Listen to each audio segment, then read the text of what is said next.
Dane Riker stepped off the drop pod with a silence that unsettled the nearby crew. Dust swirled in gritty spirals beneath the metal platform, the dry wind of Karak 9 scratching at the edges of his worn coat. The atmosphere tasted like burnt copper, and the horizon shimmered with heat waves bending over jagged stone ridges.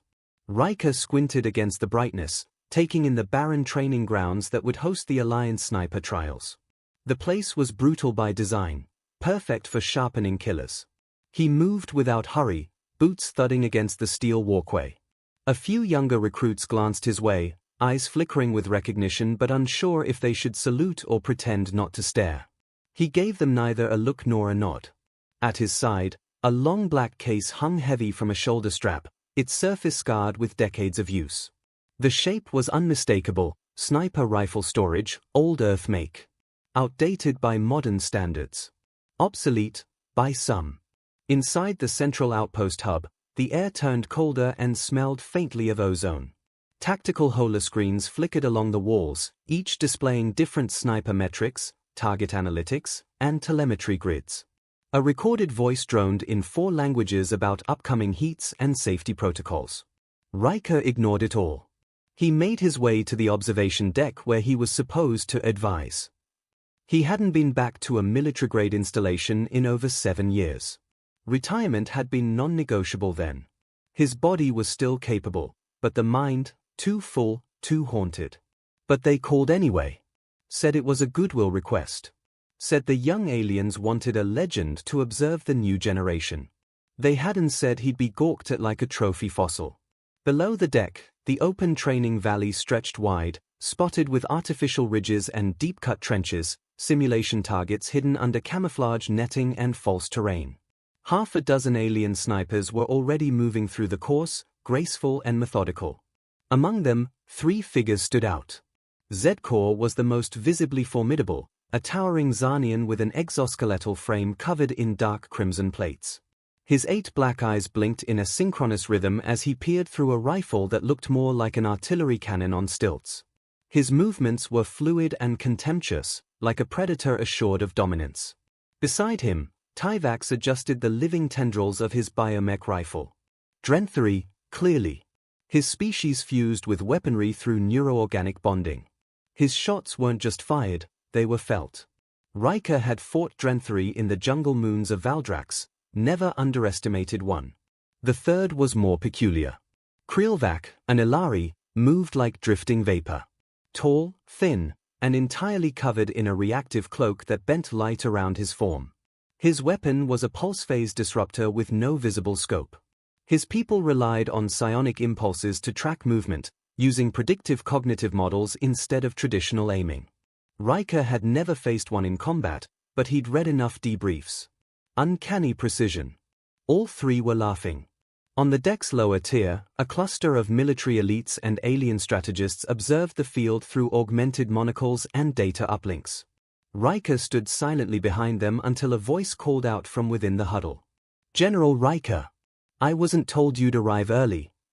Marshal Revek, a wiry human with synthetic implants decorating his temples, stepped forward, offering a handshake Riker ignored. "They said, 'Come observe,'" Riker muttered. "Didn't mention the circus." Revek chuckled, unbothered. "You know how these off-worlders are. Eager to test themselves. And they've heard stories about you." "Plenty of stories," Riker said. "Not all of them true." Below them, the laughter grew louder. The trio of alien snipers had begun imitating exaggerated stances, mocking archaic Earth marksmanship techniques. Z-Corps pantomimed pulling a bolt-action trigger, pretending recoil threw him backward. Tyvax let his weapon wrap around his arm dramatically, flailing. 900 hits. Krilvac's voice carried through the open comms, smooth and accented. If he really had 900, half must have been sleeping targets. Or training bots. Do Earthlings even have atmosphere stabilizers on those rifles? Tyvax said. Maybe he threw rocks at them from orbit, Z-Corps added. The legend of the Pebble Sniper. They laughed again, their voices sharp and dismissive. Riker didn't flinch. He let it roll over him like smoke, watching, absorbing. Marshal Revek cleared his throat. I hope you understand, it's not personal. It's cultural rivalry. Some of these species are built with scopes in their blood. Riker said nothing. Later, in the mess hall, Riker sat alone at a corner table, nursing a hot cup of synthcaf that tasted like recycled metal. The place buzzed with low chatter, recruits, engineers, and soldiers exchanging war tales and betting on tomorrow's trials. He kept his eyes on the window, watching the red dust sweep across the valley. At a nearby table, two young officers whispered while eyeing him. He could hear every word. "That's the Riker?" "Used to be. He's all bones now. Probably hasn't fired a shot in a decade. I heard his rifle doesn't even have neural sync. Like a hunting relic." One of them chuckled. "Must be hard, living in a museum." Riker didn't move. He took another sip. Memories flickered, broken helmets, the smell of plasma burns, the feel of wind pushing against a rifle barrel as he took a 6-kilometer shot across a frozen plateau. He didn't need them to believe. He'd lived what they couldn't imagine. The following morning, the main hall filled with an unusual sense of anticipation. Word had spread about the aliens' mockery, about Riker's silence. Conversations rippled through the ranks, most wondering the same thing: would he challenge them? At precisely 800 hours, the Supreme Marshal entered, flanked by aides from 4 species. She stood at the front of the hall, voice amplified by a translation array. This year's Alliance trials welcome not only champions from the far systems, but also a guest observer from Terra. A man whose name carried weight across 4 campaigns. Dane Riker. Some clapped. Some glanced sideways. The alien snipers looked unimpressed. Zedkor crossed his arms. The past should stay buried, no matter how polished the tomb. Riker stood at the edge of the crowd. His hands were folded, expression unreadable. One of the aides leaned toward the marshal, whispering. She nodded, then stepped forward. "We have received a formal challenge. A friendly trial between our guest and 3 elite contestants. Strict rules. Non-lethal rounds. Points awarded for accuracy, timing, distance, and tactical execution. Mr. Riker, do you accept?" All eyes turned. Riker didn't answer immediately. He looked toward the sniper field outside. The wind had picked up again, whistling low and steady across the range. He let the silence stretch. The marshal began to move on. "I'll do it," he said. The room hushed. "But I pick my weapon. I pick my route. And I don't use your tech." A murmur rippled through the hall. Krielvak tilted his head. "You wish to fight without assistance? Without HUD overlay or neural interface?" "I wish to shoot," Riker said, voice steady. "The rest is noise." After the assembly cleared, he returned to his quarters. The black case rested on his bunk, untouched since the drop pod. He unlatched it slowly.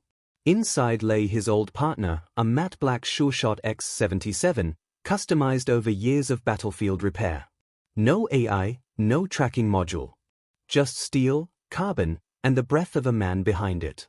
His fingers slid across its surface like greeting an old friend. He checked the chamber, oiled the bolt, calibrated the scope manually. Every movement was deliberate, almost reverent. A knock on the door interrupted him. A young recruit stood outside, barely 20. Nervous. "I just wanted to say, sir, my father served on Vecran 4. Said you covered their retreat. Said you were the reason he made it home." Riker looked at the boy, expression unchanged. The recruit cleared his throat. "I know they are laughing. I know they think you're finished. But I read the records. I just wanted to say, I hope you show them what real war looks like." Riker nodded once. The door closed. He went back to the rifle. Adjusted the strap. Checked the wind gauge. Outside, the red dust thickened, and the range waited. The range opened just after dawn, its jagged terrain still wrapped in violet shadows from the receding night. Karak 9's twin suns rose reluctantly, casting long golden fingers over the canyon floor and lighting the broken stone formations in hues of rust and fire. Engineers had already seeded the valley with mobile and static targets, some humanoid, others mechanical, each programmed with advanced evasive maneuvers and reactive cover systems. The environment was unforgiving, engineered to punish hesitation and amplify error. Dane Riker stood near the edge of the deployment ramp, a long cloak draped over his shoulders, its faded green hem flapping lightly in the wind. His rifle rested diagonally across his back, its mechanical simplicity a stark contrast to the gleaming, serpentine weapons carried by the alien competitors. No drones. No overlays. Just cold steel and steady breath. Further along the platform, the three alien champions stood ready. Zedcor's crimson armor shimmered faintly with kinetic shielding, and his multi-lensed visor glowed a dull orange as he recalibrated for thermal disruption. Tyvax flexed the symbiotic tendrils of his rifle, which pulsed like muscle beneath bioelectric skin. The creature's eyes were closed, lost in synchronization with his living weapon. Kreelvac hovered just above the platform's surface, his movement so fluid it seemed the wind obeyed him. His weapon, sleek and silver, hung in a gravity lock at his side, requiring no touch to follow his will. Command issued the countdown. A holographic map bloomed in the air, dividing the range into color-coded sectors. Each sniper would enter alone, beginning in a random quadrant. The rules were simple: eliminate marked targets, avoid detection, and rack up points. Though the rounds were non-lethal, a hit to any core vital zone would simulate a real-world kill. Failure to identify a civilian decoy would incur penalties. Riker's sector was one of the more hostile regions, a jagged rise of shale and debris, pockmarked with wind tunnels and variable magnetic currents. The perfect place for mistakes. Once the buzzer sounded, the alien snipers leapt into motion. Zedcor vanished behind a rock spire with uncanny speed for his size. Tyvax dropped prone and slithered through a narrow ravine, weapon leading the way like a hunting snake. Kreelvac simply faded from sight, his psionic shroud bending the air like heat off a reactor coil. Riker moved differently. He stepped down from the platform and let the ground speak first. A subtle shift beneath his boot told him the dirt here was soft under the crust. He adjusted his pace to avoid leaving a trail. No camouflage screen, no stealth field. Just common sense and years of reading battlefields like open books. The first hour passed with only intermittent gunfire echoing through the valley. From the observation tower, data began streaming in. Zedcor had 3 confirmed hits, all center mass, from long range. Tyvax completed a multi-angle ricochet shot that impressed even the AI scorers. Kreelvac eliminated 2 drone targets without ever breaking concealment. All 3 were climbing the leaderboards. Riker had yet to fire a single shot. Inside the control room, Marshal Revek folded his arms as he watched the data scroll. A few younger officers exchanged glances. "Is he even engaging?" someone asked. "He's wasting time," another muttered. But the Supreme Marshal remained quiet, her eyes following Riker's icon on the grid. It moved slowly, deliberately, never once crossing into enemy sightlines or triggering environmental hazards. He was tracking patterns, not chasing points. At the edge of a narrow cliff, Riker settled into a prone position. His rifle unfolded with a click, the scope glinting briefly in the sunlight before he shielded it with a gloved hand. Below him, a drone mimicking an armed sentry patrol crept through the ravine. Wind gusted hard across the canyon. Any sniper relying on smart calibration would have waited for the right moment or let their rifle compensate. Riker dialed in the wind manually, adjusting the elevation with slow, practiced movements. He took the shot. The bullet tore through 2 layers of drifting sand and a leafless thornbrush before hitting the drone directly between its optics. The impact registered across the control grid with a perfect score. The silence that followed was almost louder than the shot. Riker rolled away from the edge before the echo could betray his position. He moved downhill with surprising agility, cloak wrapped tight. No pause for praise. No arrogance. Further across the valley, Zedcor snarled as he fired a burst into a sprinting target, vaporizing its torso. He glanced at the leaderboard. Riker's name had appeared. 1 kill, 100 points, top-tier accuracy bonus. 1 lucky shot, Zedcor muttered. Tyvax, meanwhile, found himself confused by a shifting pattern of false targets. Someone, or something, had rearranged the motion emitters in the lower canyon. His rifle hesitated, the symbiote unsure of where to focus. A moment later, a single low-impact round struck him on the shoulder, disabling his aim. The display flashed, hit registered, simulation kill. From 100 meters away, hidden beneath a partial rockfall, Riker exhaled and moved again. He didn't chase confrontation. He created confusion. 2 more simulated hostiles appeared on the ridge. Both moved with erratic patterns designed to mimic non-combatants in panic. Krilvak materialized near them, his weapon hovering into position. A heartbeat passed. He fired twice. Both targets dropped. A chime sounded. Penalty. Civilian decoy hit. Krilvak narrowed his eyes. That shouldn't have been possible. His precognitive model had accounted for every behavioral anomaly. Unless someone had tampered with the projection sequence before launch. Someone who understood how to break predictive targeting without using code. Someone who had once fought against psionics, not with computers, but with instinct. Across the valley, Riker scratched a mark into a rock wall, checking the time by the length of the shadow. He wasn't rushing. He knew exactly how long the trial would last. He didn't need 10 kills. He needed the right 3. The observers grew quiet. Some of the alien officers leaned forward, eyes narrowing at the feed. Riker stood at the edge of the line, scanning the compound from a distant ridge. Wind tugged at his coat. The HUDs on the other competitors were alive with data feeds. He had none. The signal launched. Krilvak vanished. Zedkor sprinted into a side trench, using seismic data to avoid mines. Tyvax moved slowly, compensating for his injured limb with enhanced targeting focus. Riker waited. He let the others go first. Let them trigger the patterns, alert the defenses, shape the chaos. He studied the response time of the drones. He watched how the guards moved once a sector was breached. He didn't guess. He confirmed. A false civilian ran across the open courtyard, a decoy screaming for help. Zedkor raised his rifle, hesitated, then pulled. Penalty. The target had been marked with a microsignal pattern, barely visible unless you knew to look. Riker had already seen it. The decoy's left sleeve was stitched unevenly, the mark of fabrication. No one hand stitches uniforms on a battlefield. Further into the structure, a timed door closed on Tyvax's path. He fired through it, hoping to hit his mark blind. He clipped a vital pipe instead. Simulated toxic discharge flooded the corridor. Trial over. Only Krilvak and Riker remained. Inside the command center, officers clustered near the main display. Riker hadn't fired a shot yet, but his path was clean. 0 infractions. Krilvak had neutralized 2 guards, bypassed a heat sensor, and was now within 1 floor of the target. Riker was still outside. The Ilari reached the top level.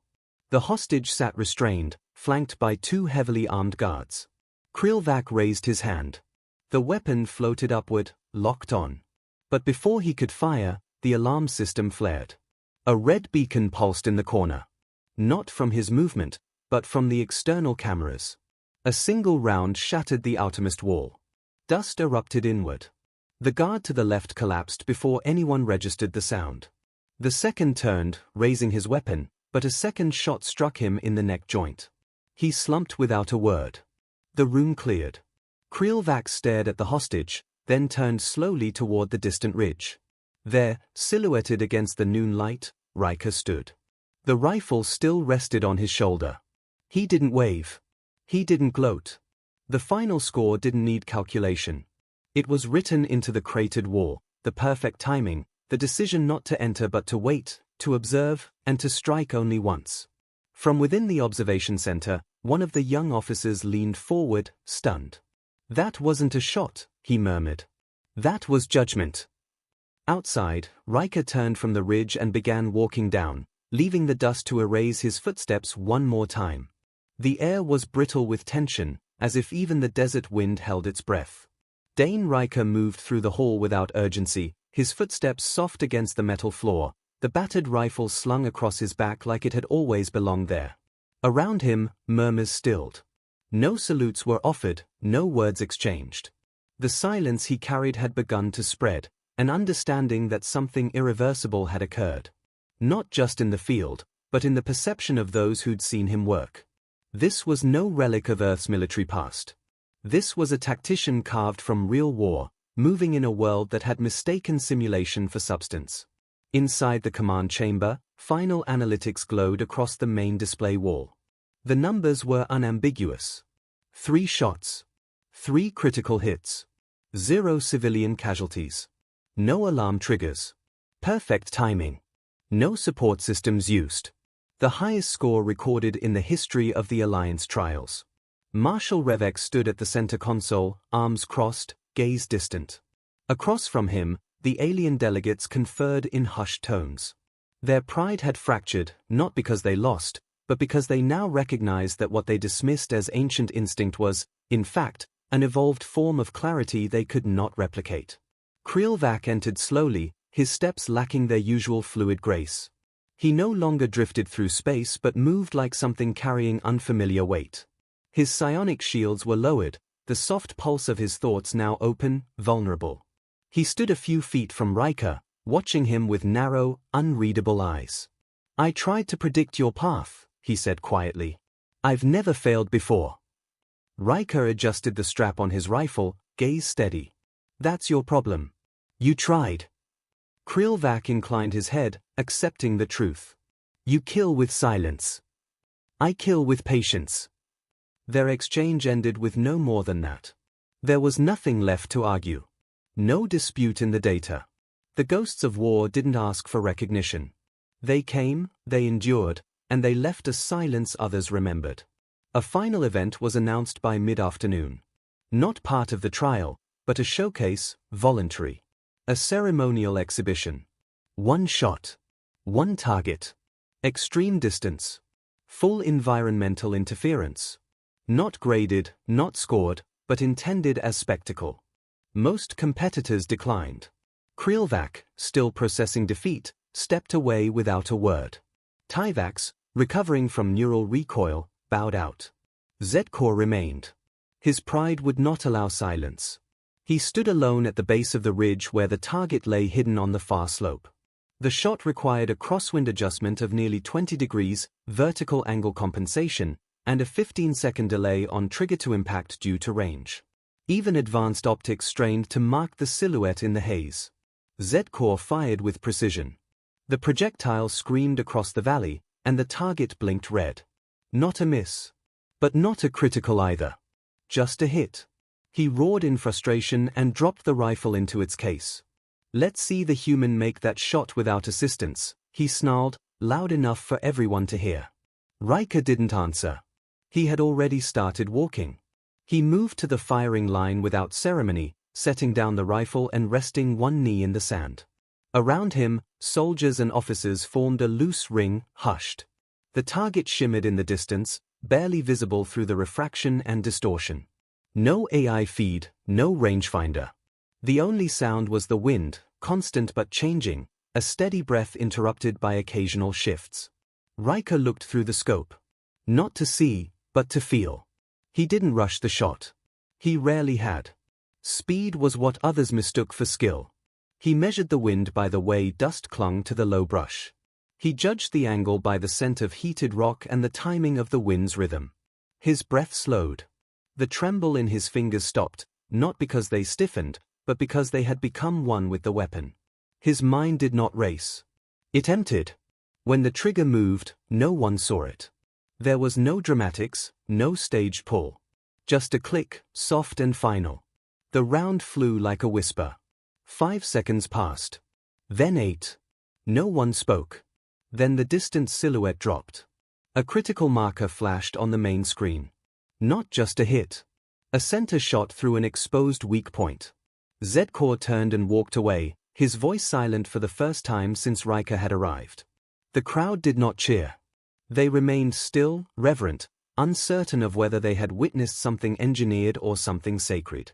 Riker stood and slung the rifle once more across his back. He didn't linger. Marshal Revek caught up to him near the landing bay. "You'll have offers now. High-tier commands. Strategic positions. Teaching posts." "Not interested," Riker said.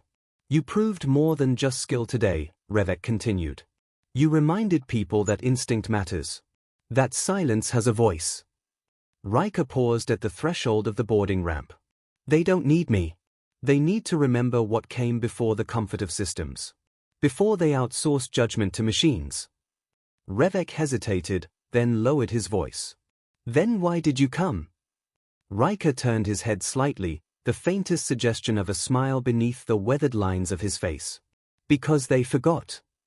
And then he stepped aboard. The shuttle rose with a slow hum, dust spiraling below in soft arcs. From the platform, the young recruit who had once spoken to him stood at attention, watching until the ship vanished into the horizon. The boy had no rifle, no rank worth noting, but he stood straighter now. Not because he'd seen a legend, but because he'd seen proof that greatness required no spotlight, only resolve. Far behind him, buried in the valley's edge, the stillness remained. A place marked not by the memory of noise, but by the silence that followed it.